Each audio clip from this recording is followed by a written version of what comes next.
আল্লাহুম্মা আহসাহুম আদাদান ওয়াকতুলহুম বাদাদান ওয়ালা তুগাদির মিনহুম আহাদান। এই কষ্টে নিংড়ানো কথাগুলো বলেছিলেন রাসূল আকরাম সাল্লাল্লাহু আলাইহি ওয়াসাল্লামের এক মহিমান্বিত সাহাবী। আসুন আজ আমরা তার মাহাত্ম্যপূর্ণ এবং মর্যাদাপূর্ণ ইতিহাসের অধ্যায়গুলোতে গিয়ে নিজেদেরকে গৌরবান্বিত করে তুলি। হিজরির ৪র্থ বছর, মতান্তরে ৬ষ্ঠ বছর, কুরাইশরা ষড়যন্ত্র করল রাসূল আকরাম সাল্লাল্লাহু আলাইহি ওয়াসাল্লামের কাছে আযাল এবং কুররা গোত্রের ৭ জন লোককে পাঠায়।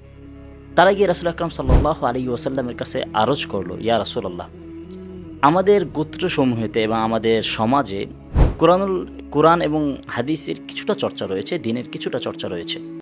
এখন এটাকে আরও বেগমন করার জন্য কিছু উচ্চ মর্যাদা সম্পন্ন সাহাবাদেরকে পাঠালে খুব উপকৃত হতাম। রাসূল আকরাম সাল্লাল্লাহু আলাইহি ওয়াসাল্লাম সরল বিশ্বাসে হযরত আসিম বিন সাবিত রাদিয়াল্লাহু তাআলা আনহুর নেতৃত্বে 10 জনের একটি মুবাল্লিগ দল প্রেরণ করেন। দলটি রাজি নামক ঝর্ণা নিকট পৌঁছলে পূর্ব পরিকল্পনা অনুযায়ী বনু লাহিয়ানের 100 জন তীরন্দাজ সাহাবাদেরকে ঘিরে ফেলে এবং সেখানেই তাৎক্ষণিকভাবে 8 জন সাহাবীকে তারা শাহাদাতের অমিওষুধ পান করান এবং হযরত খাব্বাব বিন আদ রাদিয়াল্লাহু তাআলা আনহু এবং যায়েদ বিন দাসেনা রাদিয়াল্লাহু তাআলা আনহুকে তারা গ্রেফতার করে মক্কার কাফেরদের নিকট বিক্রি করে দেয়। তাদের দেখা মাত্রই মক্কার কাফেররা হযরত মুহাম্মদ সাল্লাল্লাহু আলাইহি ওয়াসাল্লামের প্রতি তাদের যে বিদ্বেষ রয়েছে, সেই বিদ্বেষের লেলিহান শিখা ঝাড়ার জন্য তার সহচরের উপর তারা উতলা হয়ে গেল। তাকে হত্যা করার জন্য তারা তানিম নামক স্থানে নিয়ে আসে হযরত খুবাইব বিন আদি রাদিয়াল্লাহু তাআলা আনহুকে। শত শত নারী পুরুষ প্রতিশোধের জন্য তাদের হাতে হাতে বল্লম, তীর, পাথর নিয়ে তাকে বেষ্টন করে রাখে। যখন তাকে হাত পায়ে বেড়ি বেঁধে নিয়ে আসা হলো এবং শুলে চড়াতে যাবে, ঠিক সেই মুহূর্তে হযরত খুবাইব বিন আদ রাদিয়াল্লাহু তাআলা আনহু ধীর কণ্ঠে বলে উঠলেন যে আমাকে 2 রাকাত নামাজ পড়ার সুযোগ করে দাও। কাফেররা তাকে 2 রাকাত নামাজ পড়ার সুযোগ করে দিল। তিনি শান্তশিষ্টভাবে 2 রাকাত নামাজ আদায় করার পরে তিনি বললেন, তোমরা যদি মনে না করতে যে আমি মৃত্যুর ভয়ে নামাজকে প্রলম্বিত করছি, তাহলে আজ আমি নামাজকে আরও বেশি প্রলম্বিত করতাম।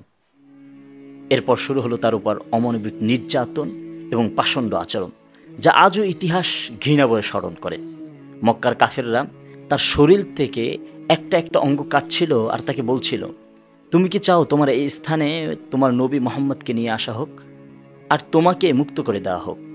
এমন সময় তার শরীর থেকে ফিনকি দিয়ে রক্ত পড়ছিল আর তিনি চিৎকার দিয়ে বলে উঠছিলেন, আমার পুরো পরিবার, আমি খুবাইব নিজে এবং আমার পুরো পরিবার একদিকে আর আমার নবীর একটা চুল আরেক দিকে, সেই চুলটা নষ্ট হোক, এটা আমি কখনোই চাই না। হযরত সাঈদ বিন আমির রাদিয়াল্লাহু তাআলা আনহু, যিনি খুবাইব রাদিয়াল্লাহু তাআলা আনহুর এই হত্যাকাণ্ডের প্রত্যক্ষদর্শী ছিলেন, তার যখন এই মর্মস্পর্শী ট্র্যাজেডি স্মরণ হতো, তিনি মাঝে মধ্যে বেহুশ হয়ে পড়ে যেতেন আর বলতেন যে খুবাইব রাদিয়াল্লাহু তাআলা আনহুর হত্যাকাণ্ড আমি নিজ চোখে দেখেছি। যখন আমার এই ট্র্যাজেডি মনে হয়, তখন আমি আর নিজেকে ধরে রাখতে পারি না।